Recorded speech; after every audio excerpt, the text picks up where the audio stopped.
Gonna get down, calm down, something like that.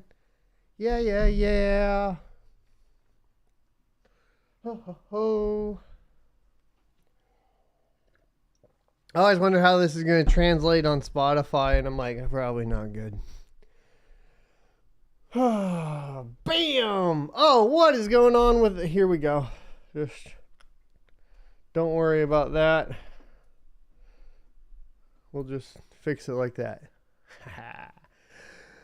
Good morning and welcome everybody to the Crypto Mining Show, your one-stop shop for all things cryptocurrency from the perspective of a cryptocurrency miner, which is myself.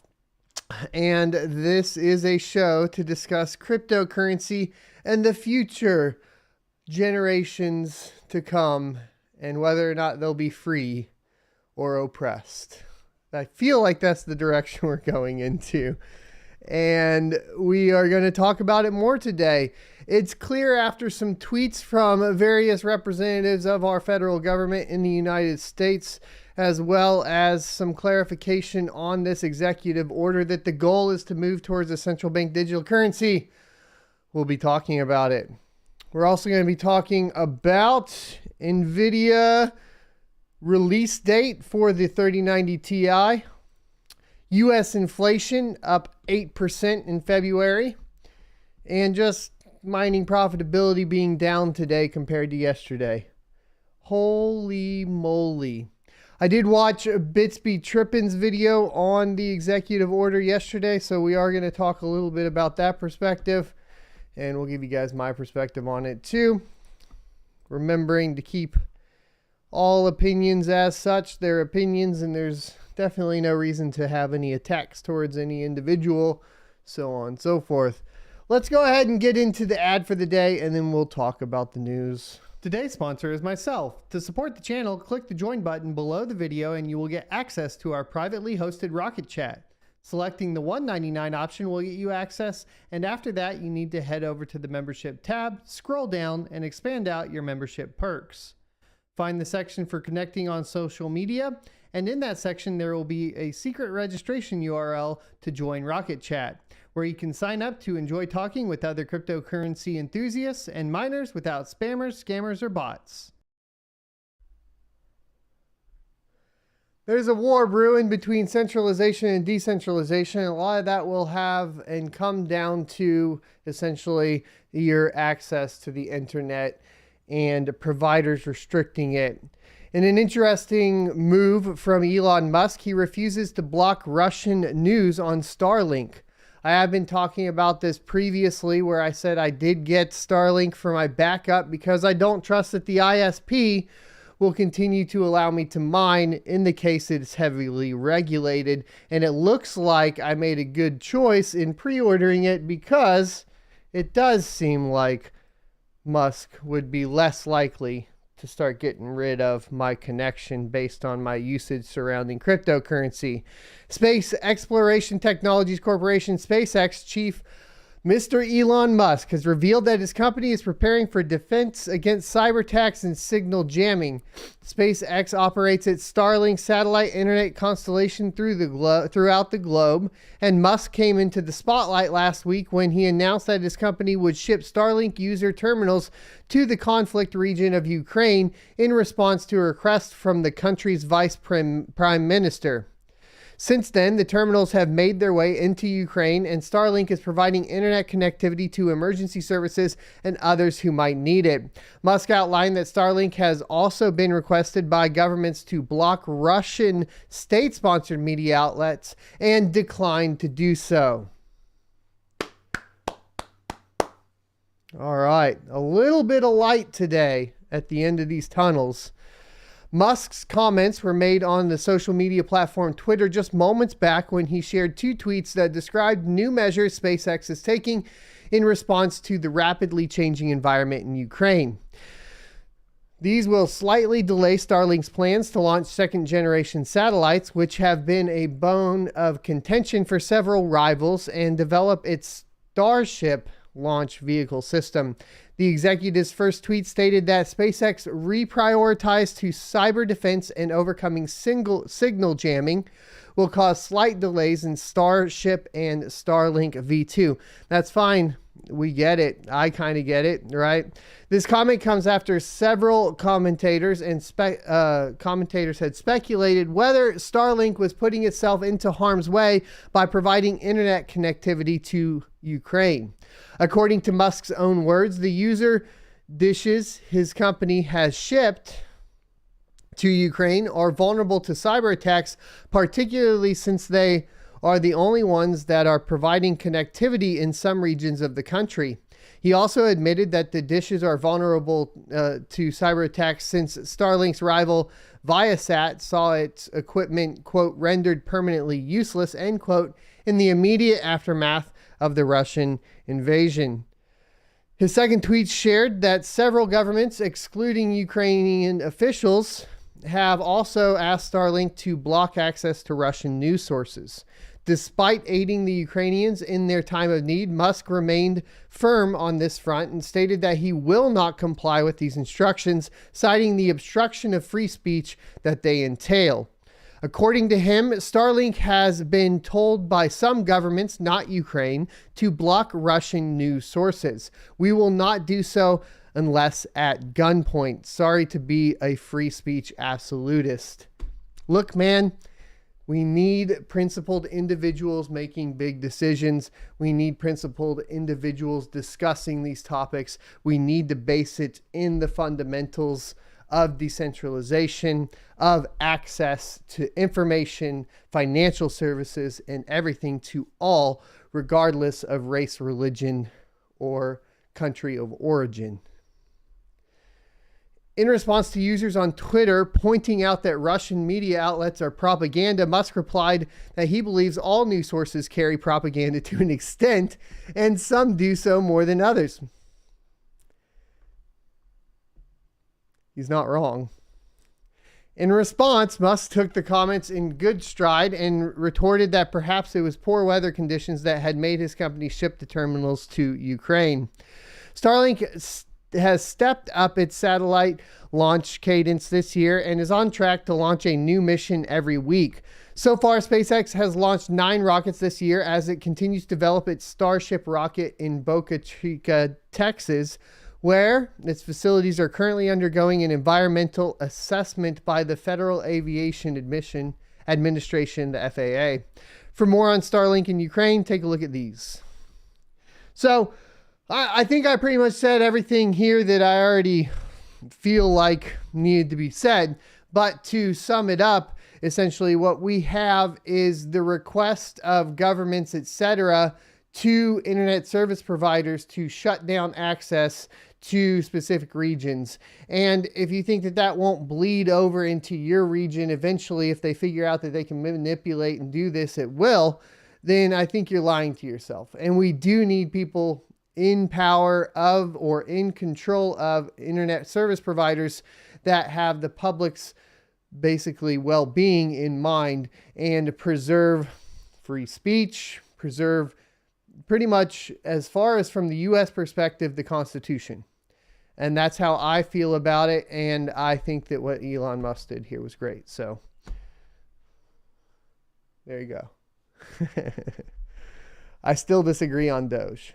So more news about Ukraine. If you guys aren't familiar, HiveOS is around that region. And HiveOS yesterday tagged me, or actually yesterday they tagged me. They posted this on the 3rd of well, it says the 1st of March, excuse me. And they were just asking for some help. So this is just essentially all this is a public service announcement to a certain extent of, hey, you know, they're struggling over there. If you want support, this is how you can help. The good news is Hive isn't restricting any access to anybody at this time, and they are just asking for help. And I think that if you feel like you should participate in helping, that this is one way you could do it. It's not only about Ukraine, but the whole world. Wake up, Russia has invaded Ukraine, a team update and how you can help. The world is watching the terrible events that Ukrainians are faced with, Russia's invasion of Ukraine. Our team at Hivon shares this update from the front lines of the invasion, as most of us live in Ukraine and are experiencing the full horror of war right now. Many of our team members are fighting against the Russian military, while the rest are essentially trapped and under shelling. Our families are hiding from bombing. There is shooting in residential areas, and military rockets have hit bomb shelters. Those who have managed to leave have slept little the past 6 days as they help coordinate the purchase and delivery of equipment and military ammunition to Ukrainian soldiers. As a company, we've been providing financial support to various Ukrainian funds and nonprofits from the first day of the invasion. Our families are here, and saving lives is the only thing that matters to us. Thank you to everyone who has reached out and for the concern, prayers, and support to date. It means a lot to us to know that we are not standing alone.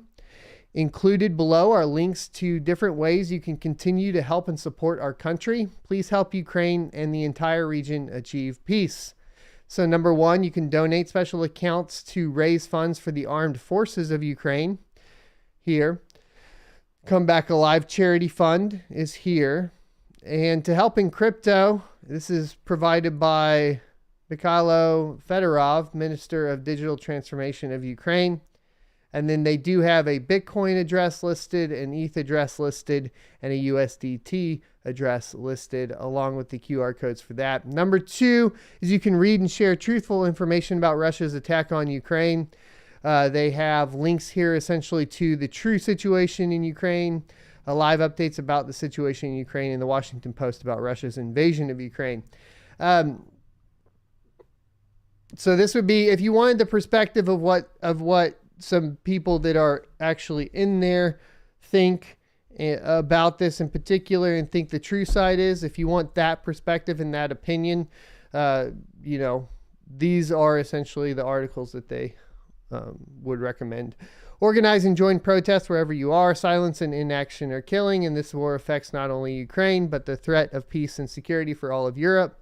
Doing, not talking. There's nothing more important than human life.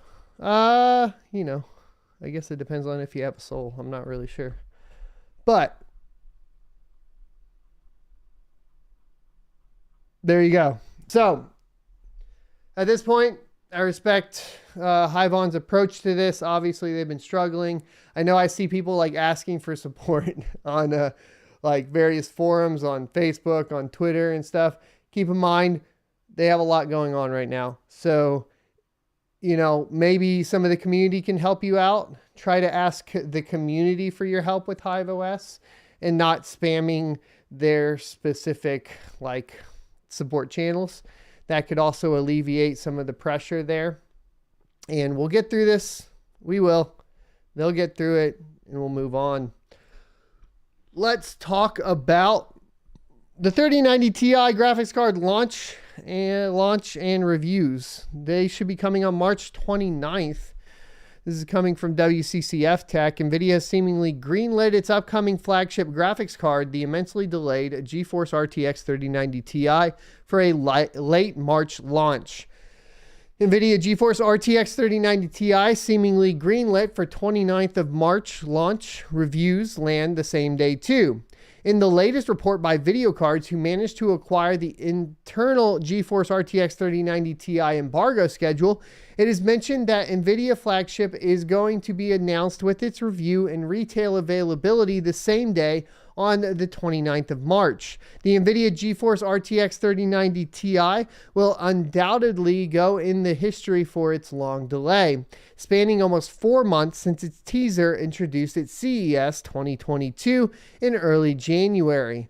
As you can see here, product announcement March 29th at 6 a.m. Pacific time, and then press and influencer reviews same time when the embargo will lift, and on shelf the same time too. So I guess I'll put a note in my calendar to hit up Micro Center. The card was delayed due to many reasons, which include PCB redesigns, memory changes, BIOS firmware updates, and supply issues with the flagship GA102 Ampere GPU die. Now that all of the issues have been solved, NVIDIA will be giving its AIB partners the green light to resume their plans, which had been ready since January. At the heart of the NVIDIA GeForce RTX 3090 Ti graphics card lies the GA102 GPU. The GA102 is the flagship gaming GPU and also the fastest gaming GPU that NVIDIA has produced. The GPU is based on Samsung's 8nm custom process node designed specifically for NVIDIA and features a total of 28 billion transistors. We've read all of these a lot, so we're just going to go ahead and skip it. I'll do a reminder on the memory for the mining peeps down here. I believe we should have that information. In terms of memory, the GeForce RTX 3090 Ti comes packed with 24 gigabytes of memory, and that to the next generation of GDDR6X design, which is the 21 gigabits per second. And that should give us a bandwidth of basically a terabyte per second of memory bandwidth. So that's over a 384-bit bus. We already did the calculations. The mining numbers will not be that much better than the 3090. And, you know, depending on price and power consumption, it may not be worth it. It is also rumored to use the new PCIe Gen 5 connector, which is for the 600-watt GPUs. It could be an absolute nightmare to run this card, essentially. So, that's it. Ugh.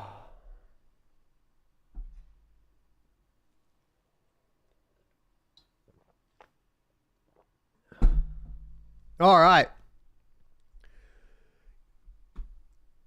Let's go ahead and get into essentially what I will consider the biggest battle our generation will face, and that is centralization versus decentralization. And the reason I think it's the biggest battle we will face is because I think that will directly determine kind of the direction that the world goes into and whether or not the individual will maintain autonomy across the board, and sovereignty, or if the individual will be completely controlled and manipulated by their government in any region. Reason being is that as you move towards centralization of things, whether that be media, finances, etc., it goes under the control of the government, and then the government can basically control the entire people via, of course, the economy, the news that they are receiving, and so on. We've definitely seen that sort of behavior in the past. We definitely already see the battle going on, specifically within traditional media versus, you know, the internet, essentially, right? And the ability to obtain information outside of mass media and whatever they're pushing, and the control that has been moving back and forth kind of between these two things. I want to remind everybody of something very important, is that decentralization is very hard to defeat if the individuals basically want to continue to participate in that sort of ecosystem, because even if you have the power of the governments or whatever it may be, companies, so on, it still comes down to the fact that the main thing decentralization needs is numbers, and that's the amount of people that participate within it. So they may have the power, but we have the numbers. That's actually from a Rise Against song. So just remember that. They may have the power, but we have the numbers, and the most important thing for decentralization is the numbers.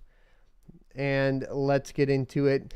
Biden's executive order calls for highest urgency on CBDC research and development. The president has called on the Treasury Department to spearhead a series of reports looking into CBDC technology and how to implement them, if doing so is deemed to be in the national interest. U.S. President Joe Biden called for an urgent government-wide focus to be placed on the research and development of a potential central bank digital currency in his executive order signed Wednesday.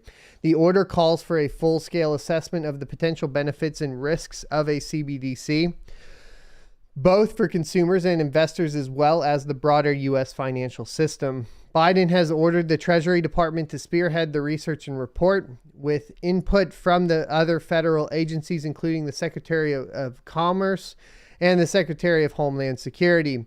The assessment is also supposed to determine whether the implementation of a CBDC would be in the national interest. There are several organizations that already researching and piloting CBDCs in the United States, including the Boston Fed. We talked about that not too long ago, which is partnered with Massachusetts Institute of Technology, MIT, on CBDC technology, and the Digital Dollar Project. Be quiet, Siri. All right. A public-private partnership founded by consulting firm Accenture and Chris Giancarlo, the former chairman of the Commodity Futures Trading Commission, CFTC. However, U.S. efforts have moved noticeably slower than those in other countries, including China, whose digital yuan is already being piloted in cities across the country. The order suggests that Biden, who noted that over 100 countries are exploring or piloting CBDCs, does not want the U.S. to get left behind. David Treat, global blockchain lead at Accenture, told CoinDesk that the government will need to work with industry leaders if it wants to get things done right and quickly. Quote, the executive order catalyzes the important work to pilot, test, and advance the development of a CBDC, end quote, Treat said. We are excited about the pilot programs that the Digital Dollar Project will launch with our multi-stakeholder community, end quote. The Digital Dollar Project has promised 5 pilot projects, which are planned to kick off in the coming months to evaluate whether and how a US CBDC would benefit people who are unbanked or underbanked, a key point stressed in Biden's executive order. Here's the problem. We know we have a problem with people not having banks, etc. Pretty much at this point, everybody, even homeless, etc., in the United States have access to a cell phone. If they wanted banking services in a decentralized manner, we just need to educate people on how to participate within cryptocurrency. The danger that you have of having a central bank digital currency basically help get more people banked, etc. They give that out to everybody, maybe like they do the free cell phones, is that essentially you now have all of that control in their hands. What we should be working on is educational programs surrounding crypto, not some government handout crypto that is going to potentially increase the inflation rate and also centralize the control of that currency under the federal government without even banks being involved, which is going to be the scariest move by far. Quote, the work to build private-public partnership for digital asset experimentation takes time, end quote. Jennifer Lassiter, executive director of the Digital Dollar Project, told CoinDesk. So to do government reports, I don't know what that means. So to do government reports. Though Biden gave the Treasury Department 6 months to get its research together, experts told CoinDesk it wouldn't be surprising if that deadline were to be extended indefinitely. I added the indefinitely there. So, look, I understand how everything sounds good, right? I understand exactly where the arguments would lie for getting people banked more, having easier access to finances through a CBDC, all these sorts of things. But it moves in the wrong direction and puts the control somewhere else. Now, another thing that I wanted to talk about is I watched Bits Be Trippin's video, and I respect Bits and Carter from Bits Be Trippin a lot, immensely. I don't want to get that conflated or anything. But I feel like he's pretty weak on his positioning surrounding CBDCs, surrounding specifically the term safety is where I pick a bone here. When in regard to essentially the executive order and wanting to make things safer for the public and so on. He made like the age-old comparison of like, well, you know, people aren't going to participate in it if it's not safe. There's people like my parents. Look, man, I'll tell you straight up, and I know probably my parents are a little younger, but I went over there and sat down with them, reviewed how exchanges work, how to send it to hardware wallets, how to self-custody, and it's an education problem. Getting lazy on the education problem is a problem. You shouldn't get lazy on the education problem and just say, screw it, give the control to the federal government.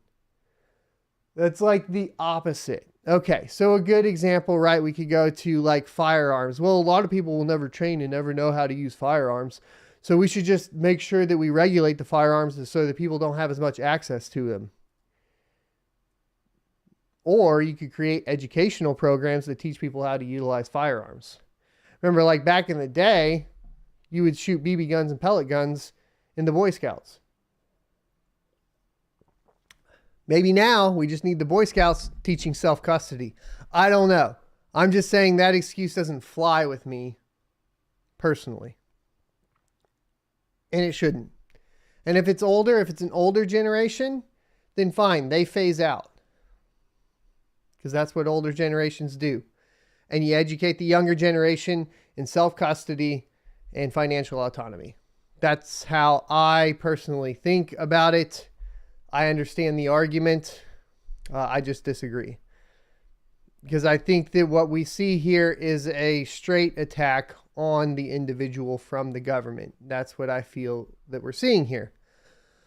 And for good reason, too. Because the economy is not doing good.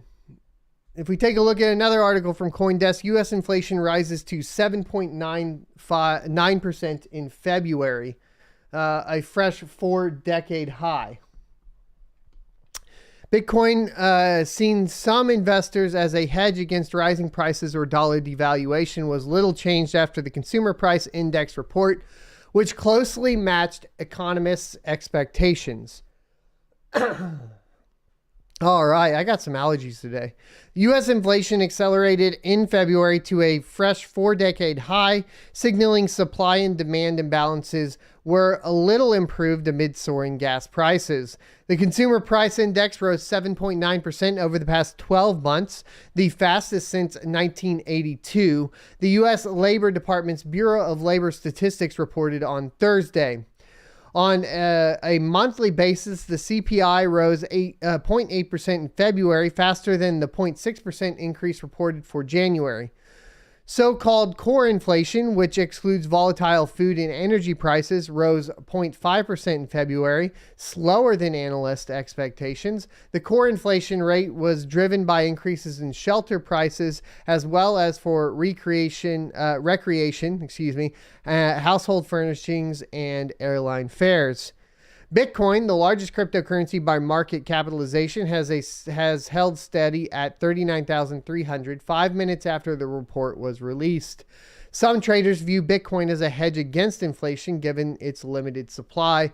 Quote, Bitcoin declined after both a sixth consecutive hot inflation report and hopes collapsed for an immediate diplomatic resolution between Ukraine and Russia, end quote, said Edward Moya, senior market analyst at Oanda.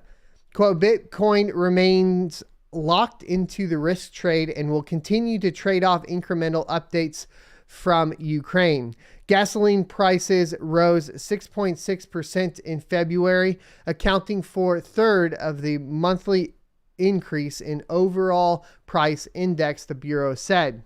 Analysts say rising oil prices will push inflation higher and thus push Bitcoin higher. The Food at Home Index jumped a staggering 8.6% since February 2021, the largest yearly increase since 1981, the Labor Department said. Beef rose 16% over the same time period, probably because Bill Gates wants you to be eating Impossible Burger because he's the epitome of physical health and owns 60% of the farmland now in the United States. So, inflation's happening. It's going to get worse. I'm not positive that the market will necessarily see Bitcoin as a hedge against inflation. You know, it's kind of weird. We were wondering how it would react to sanctions, for example, with Russia and whether or not it would be utilized. And in some cases, it looked like, you know, it is being utilized. If you look at the all-time high recently, you know, for the ruble versus Bitcoin, but the ruble's tanking. So on a global stage, as far as the price of Bitcoin globally, the move around sanctions or whatever, and the price of Bitcoin in Russia and the amount that's being purchased there doesn't seem to have necessarily heavily influenced the price of Bitcoin. Now, if we were going to be seeing it as a hedge against inflation, we should be seeing an overall, I guess, increase by the 8%. Probably more, because really what we're seeing overall is, you know, that going up higher and higher. That being said, I think that Bitcoin probably saw some of that early on. So I think that the adjustment for Bitcoin already happened for the inflation. And I think that there are a lot of good channels that you can watch. Mine not necessarily the best to analyze, like trade data and charts and so on, because we mainly talk about cryptocurrency mining. Now, we also have a tweet from Elizabeth Warren. This is important to bring to note because this was posted yesterday, and I actually had a buddy that's not really in cryptocurrency, but we had talked.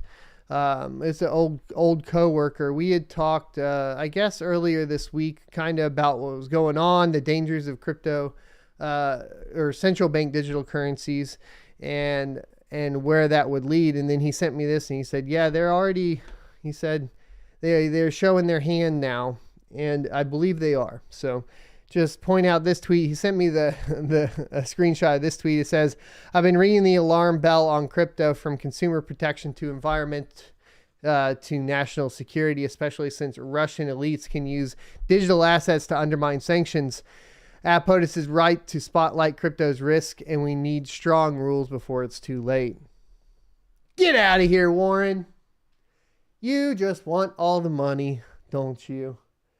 You're really worried that everybody stops using all that US dollar you've been stacking up. You're ready for that CBDC so you can print some extra money to buy some extra Bitcoin. Look, it's going to come down to the list of fear-mongering. Once again, how many off the list of fear-mongering did we get in with this one tweet?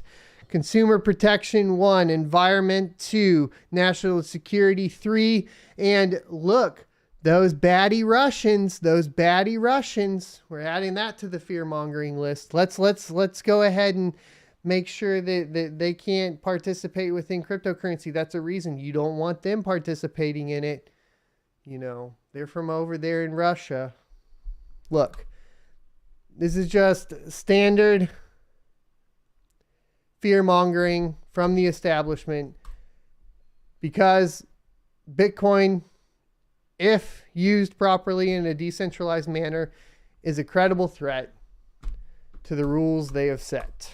Once again, I'm listening to too much Rise Against.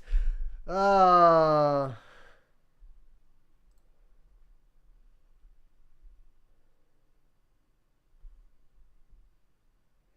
talk about mining profitability. It's not looking good on Crazy Pool today. I don't know where you guys are at, but so far we're at 0.03 ETH. Yesterday was pretty good. We knocked out, I told you guys, yesterday around this time we were at like 0.05 ETH. It was looking really good for us yesterday at that time, so we're about 0.02 ETH down from what we hit yesterday. I don't know what we're going to end at. Yesterday was a great day. We actually had 2 good days in a row, over $200 a day. I'm pretty happy with that. It's getting a little warmer today. You can also tell by the reported hash rate and the hash rate and all that. Whereas yesterday we were much closer to 6 gigahash a second. The heat is definitely impacting the amount of hash rate that we are getting out. And I hope that I get that resolved here soon, but it is what it is. And that's the life we live right now. So as far as overall profitability, past couple of days have been good. And then of course, you know, today doesn't seem as good.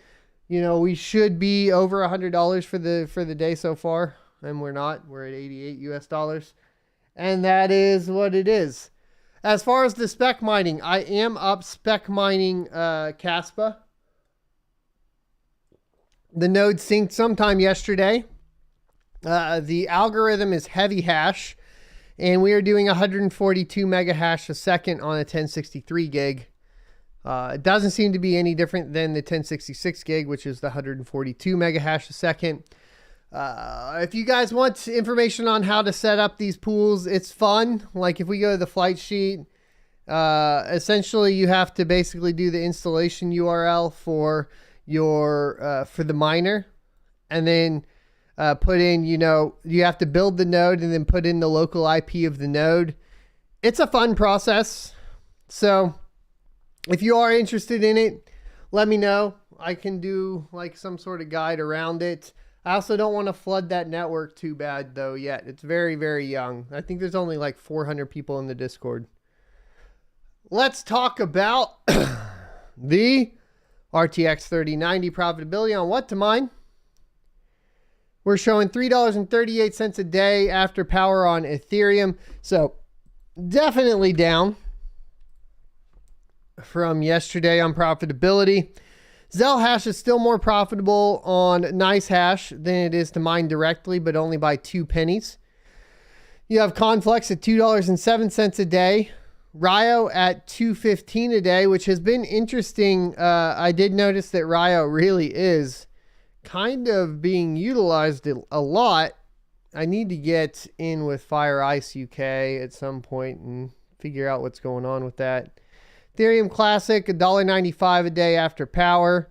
We got Ergo at $1.89 a day after power. Cortex at $1.74 a day after power. And Ravencoin at $1.58 a day after power. Of course, everything looks doom and gloom if we went over to the RX 580, I'm sure. Calculate that out. 80 cents a day after power on Firo. 34 cents a day after power on Ethereum Classic. 42 cents a day after power. And on Ravencoin, 26 cents a day after power. Taking a look at the hash rates. We are still sitting around 200 or just over 200 exahash a second on Bitcoin. Let's take a look at Ethereum. Boom, boom, boom. Looks like it's still right at 1 petahash a second on Ethereum. Let's take a look at Flux. Flux is at 2 mega solutions. Still down. I think it's going to settle in right at 2 mega solutions a second. You see this spike though, solopool.org. Right now, pumping up 25 kilosolutions a second. Someone's solo mining that right now from NiceHash. Man, Flux may be the one you want to be stacking, boys. People don't typically rent hash rate on coins like that. Ergo, 13.76 terahash a second. No big changes. Ravencoin, 3.39 terahash a second. Boop, boop, boop, boop.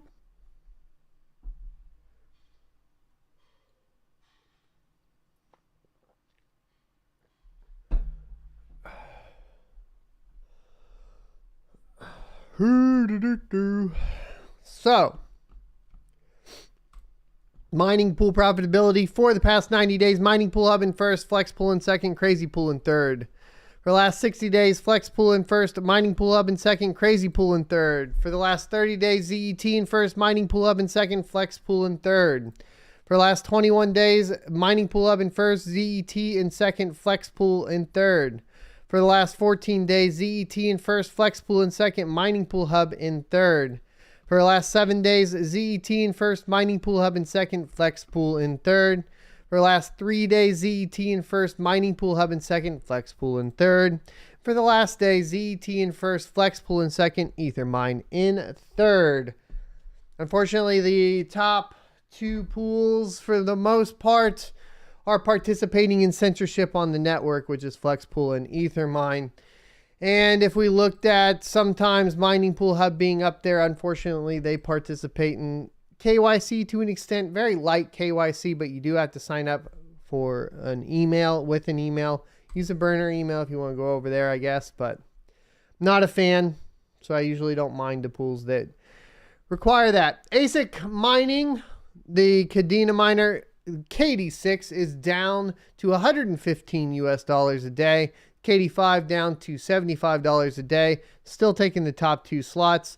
L7 at 48 or basically $50 a day on the Antminer L7, and that should include the merge mining between Doge and so on. If we scroll down, the Z15 is still staying up here, interestingly enough, at like $17 a day on Zcash. I think we will see a rise of privacy coins, and people are definitely looking at that here recently. Gold Shell HS3 handshake, $15 a day. S19 Pro, $15 a day. So that's where we're at as far as ASIC mineability. And then if we look at miners on sale, nothing really changed, but I did want to point out that you can pick up the S19 Pro 110 terahash for $9,900. And then they also posted that I believe they dropped the price on, I don't actually see it here, the S19 that they have in stock, but I think you have to call them directly, actually. I'll have to check my Twitter. I'll check my Twitter later, and definitely check my Twitter. I believe they have the S19 for $8,000 now, but I don't think it's listed on the website yet. Let's go ahead and get into questions and answers for the day. Had a short show. I was up late last night uploading to Spotify. So Spotify should be ready. Hopefully starting Monday. We'll figure it out. But as always, super chats are never required, always appreciated, and the easiest to read because they are highlighted everywhere, so I can read them really easy. Other than that, if you want to ask a question, basically use @SonOfATech to tag me, and that will highlight it for me to essentially be able to reply. Bum bum bum. Ba-bum, bum. We'll get into it. Get a water.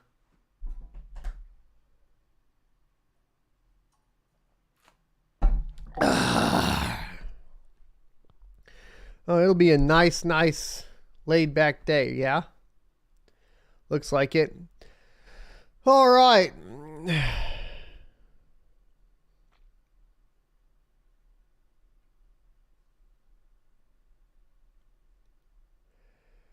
Welka says, @SonOfATech, how's the spec mining going? You know, I haven't even checked how many coins it's made. How about I go do that? That seems fun to me. I need the wallet. So I need the wallet commands. Things like Casper wallet, something.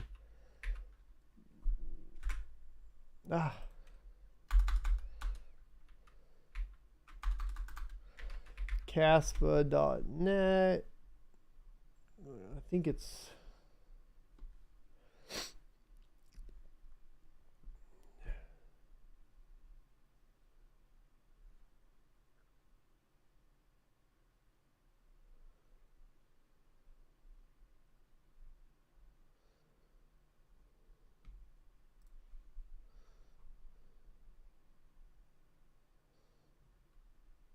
yeah.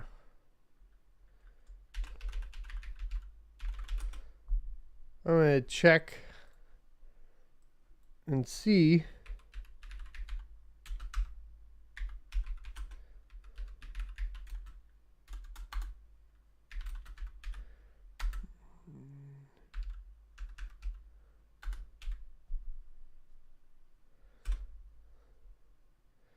Yeah, and then I want to do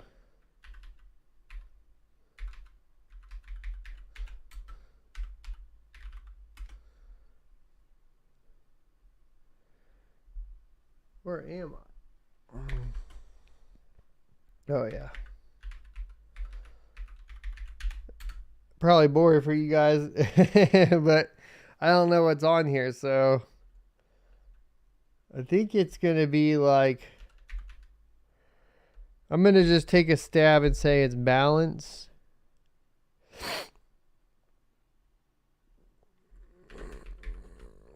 Oh.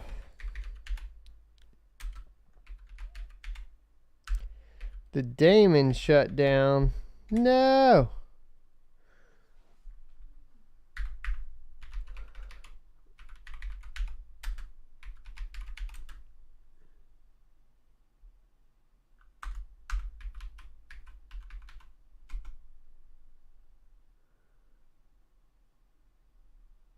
I think it is not running.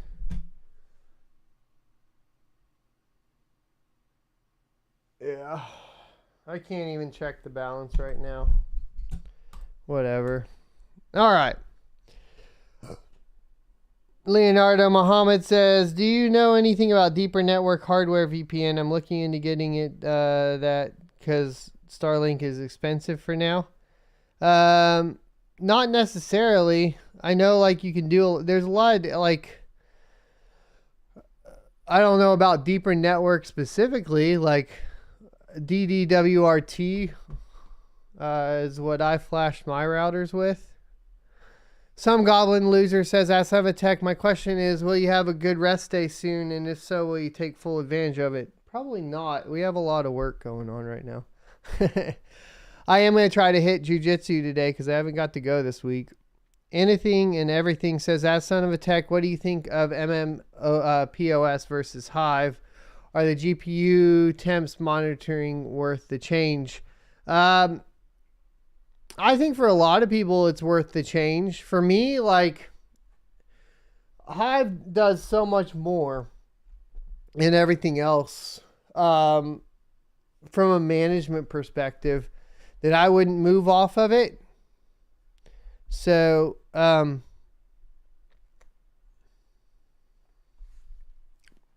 it is what it is. That being said, of course, a lot of new people are always telling me that their GPUs are running cool, but they're not getting full hash rate, and it's very frustrating because I'm like, your memory temps. So my suggestion for everyone is, yeah, use the one that's going to go ahead and show you memory temps so that I don't have to keep telling you that it doesn't matter that your core is 70 degrees Celsius, your memory's overheating. Because I'm tired of doing that. Talon79 says, ask Tech, do you ever use KuCoin? It seems like it's right behind Gate.io for available coins to trade, including a lot of mineable coins. No KYC needed yet. Yes, I use KuCoin. All right.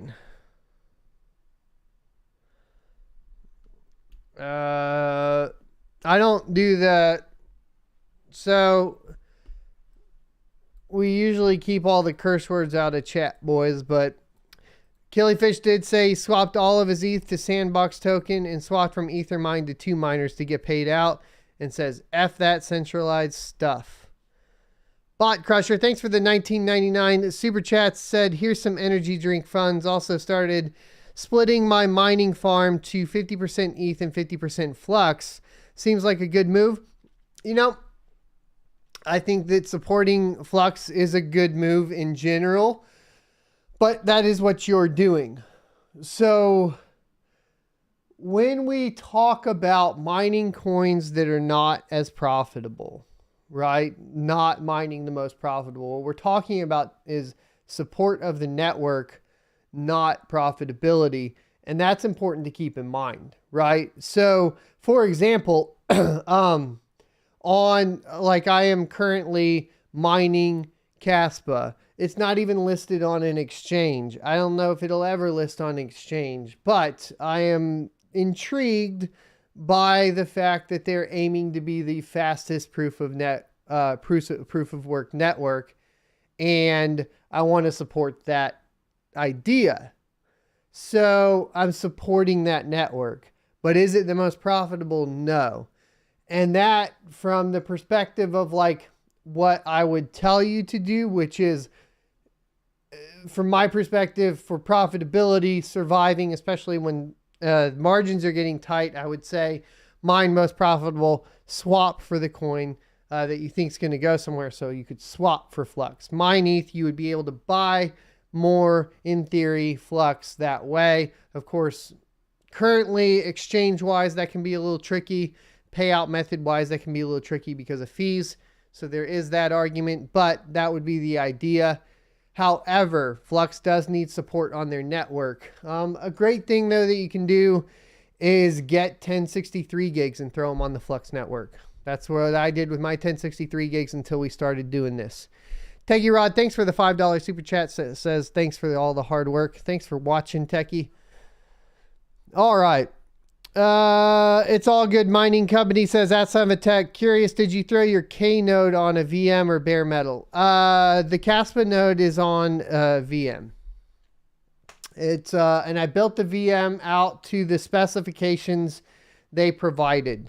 So it has 8 cores, 16 gigs of memory, and 100 gigabyte disk. I did 110 just to be safe. And then it's on a VM, so I can expand that data store out, or I can expand that storage out as the network grows, right? So always VM though. I don't do bare metal stuff with nodes really. I use ESXi VMware.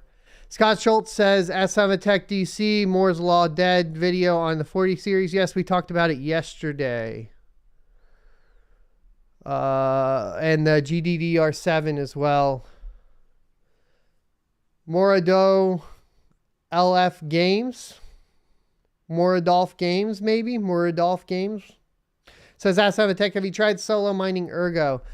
Yes, I did with just a couple rigs back a little while ago. I really like mining Ergo from my hardware perspective because it runs cooler. It uses less power. I think the algorithm is awesome. Definitely compared to like Flux or Ravencoin. Problem being is profitability, right? And then we get into that. Do you want to support that network and so on? I definitely like, as far as like networks I would want to support with coins that we are aware of, Ergo would be one, Flux would be one, that sort of thing. But, you know, I think there will end up being some sort of competition between basically Ergo and Ravencoin because of the asset layer. That being said, of course, Ravencoin has layer 1 asset stuff, but it really hasn't been put to the test. Neither has Ergo's. There will have to be a platform that launches on Ergo or Ravencoin that gets some sort of, doesn't have to be full-on mass adoption like OpenSea, but enough adoption to where we can see how the networks respond. And then we'll have a better idea of which platform would be for proof of work asset layers moving forward. Nathaniel Schroeder says, at Tech, does your family show interest in the farm and crypto? I did have a video when we're mining back here. My daughter was just sitting there reading all the numbers. She was reading the hashes, which was pretty funny. She's like, what is this? But not a ton. No, the kids, if it's like, hey kids, you know, mom's not here, we got to go up to the farm. No. And then it doesn't seem that the wife cares beyond like if we're paying the bills, right? So it is what it is.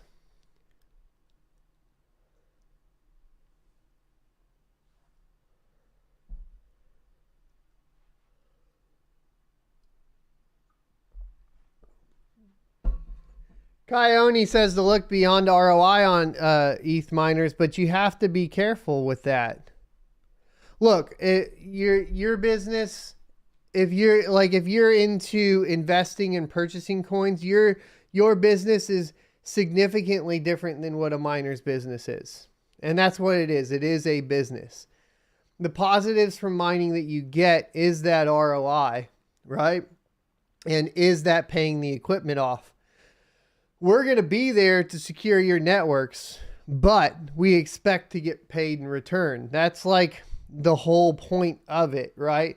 And if we can't clear our power bills and our rent bills on your coin, then we can't mine that coin because it doesn't make any sense to do so.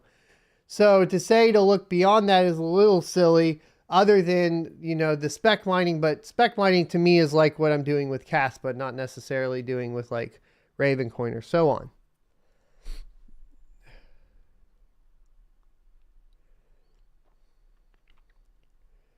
Mark Sevlin says, oh my, catching Blind Run live. I can die and go to heaven now. What's up, Mark? Let's see. JKK says, at son of a tech, hi, how many times is ETH network bigger than Flux? You could go look. Probably be off the top of my head. I wouldn't know. Where would we look that up? So, I mean, an easy one would be like, or coin market cap, and you could kind of get an idea. Like you could get like the market cap of, let me make sure this pulls up. You could get like the market cap of Ethereum, which is obviously massive. And then just for fun, I don't know, this isn't probably the best way to do it. Would it be? But it'll give you an idea.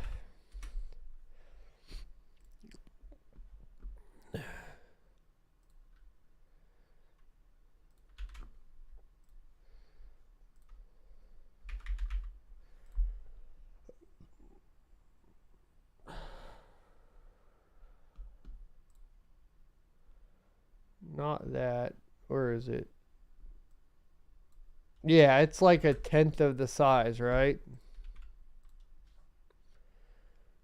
It's not even like it's not even close. Ravencoin is probably the closest. I think Ravencoin was the closest. Last I checked. Yeah, Ravencoin's the closest right now for proof of work coins. So there you go.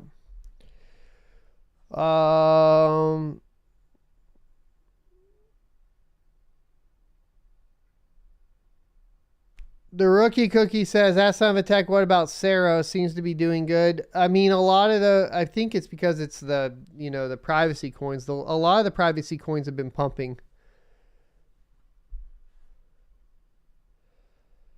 Coyote says, two things in the argument. For smaller miners, we should focus on delayed return on investment. No, because you need, if your goal is to expand, you need to be making enough to be purchasing more equipment.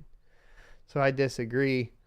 And then running a business is a different topic. No, it's not. Mining is a business, period. End of story, even if you're doing it out of your home.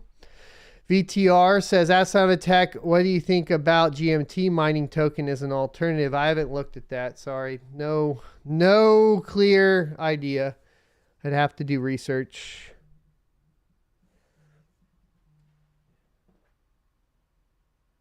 All right. Anything and everything says, ask Son of a Tech, I'm trying to understand if buying 4 RX 6600s versus 1 RTX 3090 hash rates are close and NVIDIA power is similar, as well as some more cards per rig. Okay. Less power supplies, less motherboards, etc. Okay. So my experience with the RTX 3090s is essentially this, that I'll give you this warning. The RX 6600s will run in a 120 Fahrenheit building that is running ASICs with no issues at full hash rate. An RTX 3090 in 120 ambient temperature is going to wildly fluctuate within your hash rate. And really, the 3090 just in general has a lot, there's a lot more maintenance from pads to keeping it cool and keeping it hashing at that full rate is very difficult. You know, I've had zero cards that I've had zero 3090s that I haven't had to take apart and reapply paste and thermal pads. Right? So that's it. 6600s, I've replaced zero pads on any of the 6600s I've bought to date in thermal paste.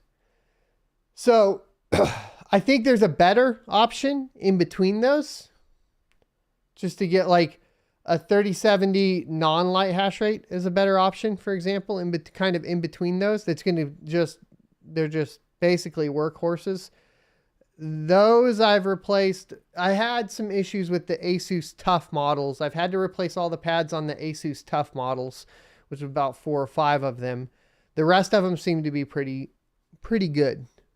So that is the idea, is you have to, once you start having experience with some of the cards, you start seeing kind of that crap. I should maybe have not purchased so many 3090s because I'm spending so much time trying to keep them mining at 100%, to the point to where, like, really, honestly, for the 3090s, I just feel like you want to go immersion cooling or just not get them at all. Georgie says, Ask Tech, my friend's parents think that crypto is going to be outlawed, so they don't want to invest their time. They are nearing 65, so that might be the reason. And I think a lot of people that are older, you know, what this is, I can see it, and I think a lot of you can see it. This is a fight for the future of basically between decentralization and centralization. If we see, you know, previous cycles and the way this functions, we're at kind of a turning point of where we can decide to go one way or the other. We can decide to go, okay, just let the government handle it all, or we can say, no, we want to pull back and we want some of that responsibility, right? And if you're older, you don't really, like, the fact is like, they don't really have to worry about it that much, right? They probably already have, like, I mean, and that seems a little silly though too, because at 65, to be honest, they could go another 20, 30 years potentially, right? And their retirement could completely get liquidated from inflation. So, but explaining that to them, a lot of people don't like risk. A lot of people don't like risk. And personally, Carlson says, Ask Tech, come on, bro. Let's just do mining info and tech help, which you're great at. Skip the political stuff. Sorry, I'm going to keep talking about it. I understand if you don't want to watch, but this is important. And if you don't see how it's important, and then, or you don't care about it, then that's fine. We can agree to disagree. You can come watch the tech videos as you need and get the information that you need for yourself. But no, you're not going to silence me. I'm tired of getting silenced by people on the internet. I'm tired of it, dude. I'm not going to do it anymore. Mark says, difficulty always increases. We must always be investing into additional hardware to keep up.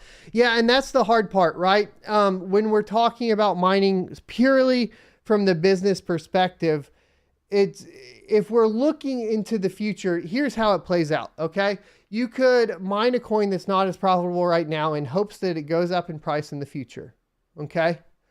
And that I understand where that thinking comes from. But you need to consider this. The other thing you could do is mine what's most profitable and then use that to invest in more hardware, that when that coin does go up in price in the future, you just move your hardware to that coin, problem solved. That's a much better business plan. Also, in that manner, you typically get write-offs from capital gains loss. Panther Wong says, Asylum Attack, love your channel, long-time watcher, thinking about getting KD6 from BT miners since it's a big purchase. I got to ask, how legit are they? What are your thoughts on Kadena? I don't have a lot of thoughts on Kadena other than I understand that the configuration due to parallel assets, etc., for the miner is significantly more difficult than a traditional ASIC miner. And your liquidation of those assets is in turn more difficult as well. So the profitability includes all of that information. So the profitability looks really good, but if you mess up as the miner on your configuration and setup, which pool you're mining to, how the parallel assets are being paid out, and of course your liquidation process, it could definitely be a lot less profitable than it looks like on there. So when you're investing in a Kadena miner, you're going to have to invest significantly more time than if you invested into a Bitcoin miner. And that is kind of where it sits as far as that, or a different miner in general. So just be careful. Go look up like how-tos on the Kadena miners. I don't have any because I can't afford a Kadena miner. And figure that out, and then decide, read the white papers, look at the GitHub, see if there's plenty of commits. Last time I looked, it did look like they were doing good as far as that portion goes. But that's kind of the caveats to Kadena right now. As far as BT miners, they've been the best experience I've had with an ASIC supplier pretty much ever. They are located in New York, so the shipping time was 2 to 3 days, which was fantastic. On this RMA that I just did, or that I'm having to do with them, and initially they were going to send me a power supply, and then they said, Koi Miner said that they were just going to go ahead and replace the whole unit. So they sent me a shipping label. I didn't have to pay for shipping to ship this back for the RMA. I slapped the label on and send it off to New York. So as far as legitness, they're legit. I've made purchases before they were a sponsor to the channel, and they shipped them, same ship time, everything was good there. Anything and Everything says, thank you for your perspective and knowledge. Thanks for the $9.99. Detroit Iris says, the political stuff goes hand in hand with this. They set the tax laws and rates. They do. And it like we can't avoid political topics when they are so ingrained into cryptocurrency. This is economy. This is the way everything functions. It's going to get political. We are not going to be able to not talk about what certain representatives are doing within the space. We need to point out when they're doing the right thing in the space. We need to point out when they're doing the wrong thing in the space. If we don't do that, then we're not going to know. We're just, what are we going to do? I don't get it. Like, just close our eyes and hope for the best. Oh, I really hope the policies get good. That doesn't make any sense. We can't do that. It just doesn't, I don't get that argument of like, you shouldn't talk about politics because you talk about crypto. Like, they go hand in hand. David Malloy says, outside of tech, I weep for my age group 70s. I expect to live longer, so I need to keep up. Yeah, I talk, it was funny. I have a guy that I roll with. He's in his late 50s, but he had, he does like some screen printing for fun, like on the side. So he made some shirts for jiu-jitsu, not this shirt, but I do have one of them. And when he was like getting payment for him, like he hadn't even made it to like the like Cash App or Venmo step, right? So he was like asking everybody for cash, but it was hilarious because you see the generational gap of like nobody having cash.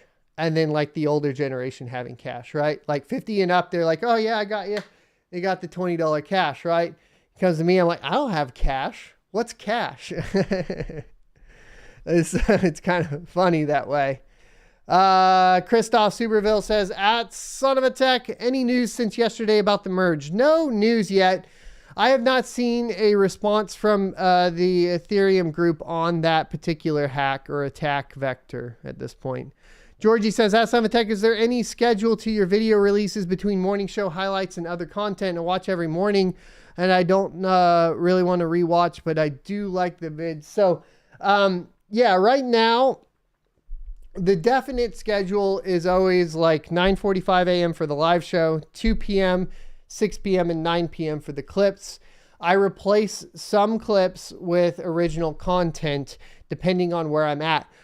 Right now, like this week, for example, has been pretty much all clips, or has been all clips, primarily due to the fact that I have a whole bunch to be doing outside of this, from the mining farm to learning to also taxes. That's been a big thing this week. And then getting everything up for the Spotify deal, which should be going live hopefully soon here now at this point. I'm waiting on thumbnails. Richard Crackle says, Ask Simon Tech, I'm just a small home miner with 300 mega hash. Keep seeing talk of what to mine after ETH. Is the likes of NiceHash an easier option for miners like me, in your opinion? It depends. Like I said, right now, for example, technically you make more money on NiceHash. I'm not really a huge fan of NiceHash because of the centralization factor. Their track record hasn't been that good. Having to get payouts, into their wallet and then send it out is problematic as well. I think that also the process of supporting a network directly is better, because that's going to keep it more decentralized. You're also not putting your rig on a platform that allows for 51% of attacks of coins. I mean, NiceHash is probably one of the biggest reasons why Ethereum Classic has had so many troubles in the past. iGalaxis says, Ask Simon Tech, speaking of RMAs, I've been waiting on a gigabyte for about a month now. RTX 3070 just sitting there. Who should I steer clear from RMA-wise? Any GPU company is pretty difficult right now for RMAs. Also, Newegg has gone downhill significantly. I don't know if you guys watch Gamers Nexus or anything like that, but they've definitely gone super downhill for their RMAs from a distributor or direct-to-consumer option. And then the best would probably be EVGA, but in a lot of cases with EVGA now, be very careful with your non-light hash rate GPUs, because they are shipping back light hash rate GPUs. So if you can fix it yourself right now, you're a miner, you're going to have to learn about it. But Simon Tech says, you laugh at people who say running a mining farm is easy passive income. Well, if it was easy, everybody would do it, and a lot of people don't do it, right? Gandalf Gray says, Ask Simon Tech, I guess the debate over real asset class is over since crypto has to be regulated now. My question is, did anyone really believe that the government would let the people have control? The thing is, I'll go back to that whole saying of like, they have the control or they have the power, but we have the numbers. And it really comes down to what you're going to participate in. And if so many people participate in crypto that it can't be ignored, which is currently obviously happening because they're trying to regulate it and get into it with policy, etc. You just keep pushing. You push for self-custody. You push for decentralization. You push for proof of work. You push for all of these things, and you don't stop, and you don't let up, and you don't stop talking about it. And we're not going to stop talking about it on the channel because we're going to keep going. Daniel Ring says, Ask Simon Tech, I got selected for beta crypto wallet on Robinhood. Wonder if I can mine to it and liquidate. Oh, that's fun. Let me know how that goes. Anything and Everything says, Ask Simon Tech, what do you think about the profit switching in Awesome Miner? That would help improve profits based upon certain settings. Profit switching hasn't really been a good method for a long time due to the move of pools to basically pool hopping prevention. So, profit switching is going to typically end up hurting your performance on any given pool. And I don't think that it ends up actually ever making more money anymore. Now, early on, you know, maybe like 2016, 2017, even into 2018, probably not even 2018. For a while, sure, there was some profit switching that would work when pools hadn't really set up the prevention for pool hopping. Should you buy, says Asamatech, what should be the ideal mega hash per dollar? Right now, you know, I don't really know, other than I can tell you that you shouldn't. I know that $15 per mega hash is pretty standard for the brand new 6600s, you know, retail. So I would definitely not ever pay more than $15 per mega hash at all, even if it includes motherboard, power supplies, etc. You got to keep in mind, like if you're getting used mining rigs too, like, or even if you're selling them, it's a wash on the rest of the equipment. If they're trying to sell you the power supplies and the motherboards and everything and up it by $1,000 for that stuff, it's not worth it. Used power supplies are not something I ever really want to touch. I don't know if they were adhering to the 80% rule or what kind of condition they're in. For a great example is the last used rig I bought was the 3070 rig. And on that 3070 rig, both of the power supplies were blown up because they were over provisioning them.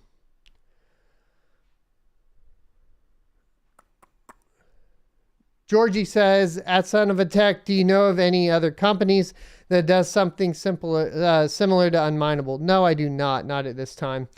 Mark says, at Son of a Tech, you sent me an email. Just want to make sure you had a chance to read it. I do not think I did. Maybe try to resend it. I'll look. Write it like a normal email. I get a lot of emails that are just like, it's always like, saw your video on YouTube. We would like to do a partnership. There's like hundreds of those. And so I blast through those pretty quick and don't pay attention for the most part, unless it's like a company or a name I recognize. So maybe even put your YouTube name in the email. DX664 says, Asamatech, where do you stand on helium? I'm not profitable at all. So I don't know what these people are talking about. That doesn't make any money. And I'm trying. So the antenna is now mounted outside. I thought it was going to get better. It didn't get better. So I wasted money on antennas and stuff. Chet Pot, thank you for the $1.99 donation. It says for the Can't Shut Me Up Fund. Thank you, good sir. And if this does go down, we're on Library and Odyssey. All right, cool, Mark. I will try to find it later. Thanks for the heads up. I'm going to cut it off now and head to Jiu-Jitsu. Thanks, everybody, for watching. Hit the like, comment, subscribe down below. Hit the notification bell so you're notified when videos go live. And I will see you next Tuesday.